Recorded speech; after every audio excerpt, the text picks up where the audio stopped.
নমস্কার বন্ধুরা, শ্রাবণীর পাকঘরে সবাইকে স্বাগত জানাই। সামনেই আসছে আমাদের 26 জানুয়ারি রিপাবলিক ডে বা 15 আগস্ট। এই বিশেষ দিনগুলোতে তিরঙ্গার যে রং দিয়ে লুচি বানিয়ে ফেলো বা পরোটা বানিয়ে ফেলো, দারুণ দেখতে লাগবে। আর বাচ্চাদের জন্য তো খুবই ভালো, কারণ এতে কোনো কেমিক্যাল নেই।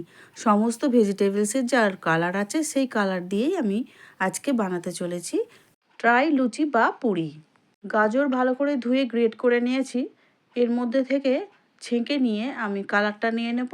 আর পালং শাক খুব ভালো করে গরম জল দিয়ে ধুয়ে পরিষ্কার করে নিয়েছি, মিক্সিতে দিয়ে এটাকেও ভালো করে বেটে নিয়েছি।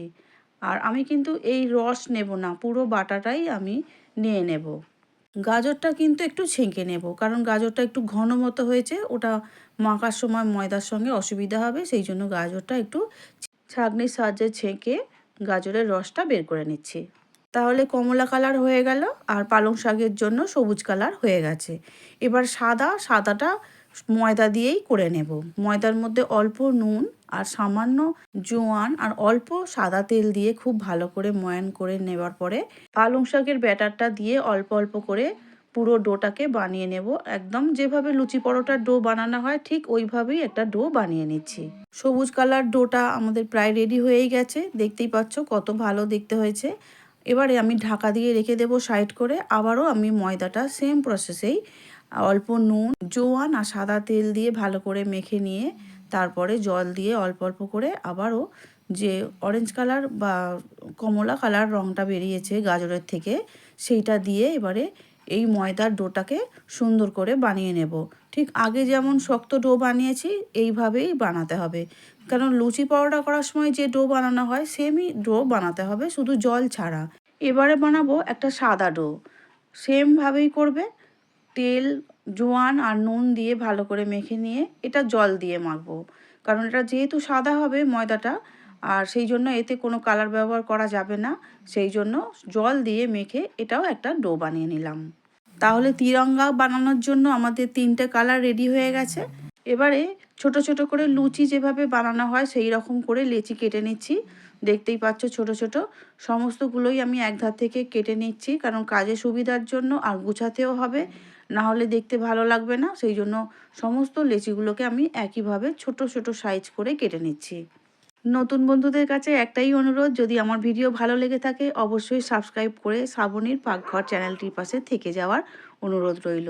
আর পাশে থাকা বেল আইকনটা অবশ্যই প্রেস করে দিও, তাতে করে যখনই নতুন রান্না ছাড়বো তখনই তোমার কাছে পৌঁছে যাবে। আর যে সকল বন্ধুরা ফেসবুক পেজ থেকে দেখছো প্লিজ পেজটিকে ফলো করে দেওয়ার অনুরোধ রইল। লুচির জন্য সবকটা লেচি একদম রেডি হয়ে গেছে, প্রত্যেকটায় 3টে করে কালার দিয়েছি। আর হাতের সাহায্যে এবারে লম্বা লম্বা করে লেচি করে নিচ্ছি। দেখতেই পাচ্ছ সবগুলো একইভাবে আমি কিন্তু সাজিয়ে নিয়েছি, তাতে করে লুচিতে আমার সুবিধা হবে। আর কালারগুলো যেভাবে দেয়া হয় ঠিক সেইভাবেই পতাকার কালার অনুযায়ী সাজিয়ে নিয়েছি। এবারে 3টে লেচি একসঙ্গে হাতের সাহায্যে তুলে নিয়ে হাত দিয়ে দুই ধারটাকে একটু মুড়ে নিয়ে আঙুল দিয়ে একটু বড় করে নিচ্ছি। না বেললেও চলবে, কিন্তু একটু পাতলা করার জন্য আলতো আলতো করে একটু বেলে নিতে হবে, দেখতেই পাচ্ছ। আর হাত দিয়ে করলে সব থেকে ভালো সুবিধা হয়, খুব সুন্দর হয়ে যাচ্ছে। এবার এইভাবে সবকটা বেলে নেবে। আর যদি অসুবিধা হয় বাটি দিয়ে একটুখানি যদি কেটে নিয়ে রাউন্ড শেপ দিয়ে নেওয়া যায় তাহলে আরও ভালো হয়।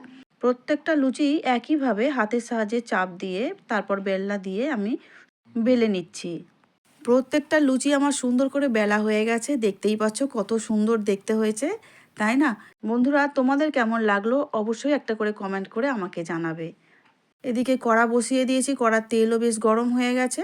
তেলের মধ্যে দিয়ে দিচ্ছি একটা করে লুচি ছেড়ে, নিচের দিকে যে তেল আছে সেই গরম তেল একটু একটু করে খুন্তির সাহায্যে ছিটিয়ে লুচির ওপরে দিয়ে দিচ্ছি। তাতে করে কি হয়, লুচিগুলো খুব সহজেই ফুলে ওঠে আর খেতে খুবই ভালো হয়, বাচ্চাদের জন্য তো খুবই ভালো। তাহলে আমাদের তিরঙ্গার লুচি একদম রেডি হয়ে গেছে। সব শেষে স্যালুট জানাই সেই সব অসংখ্য দেশপ্রেমী মানুষ যারা আমাদের দেশের জন্য প্রাণ দিয়েছেন বা শহীদ হয়েছেন। তাহলে আজকের মতো আসছি, দেখা হবে অন্য দিন অন্য কোনো ভিডিও নিয়ে। সবাই খুব ভালো থাকবে, সুস্থ থাকবে। আমার ভিডিওটা সম্পূর্ণ দেখার জন্য অসংখ্য ধন্যবাদ।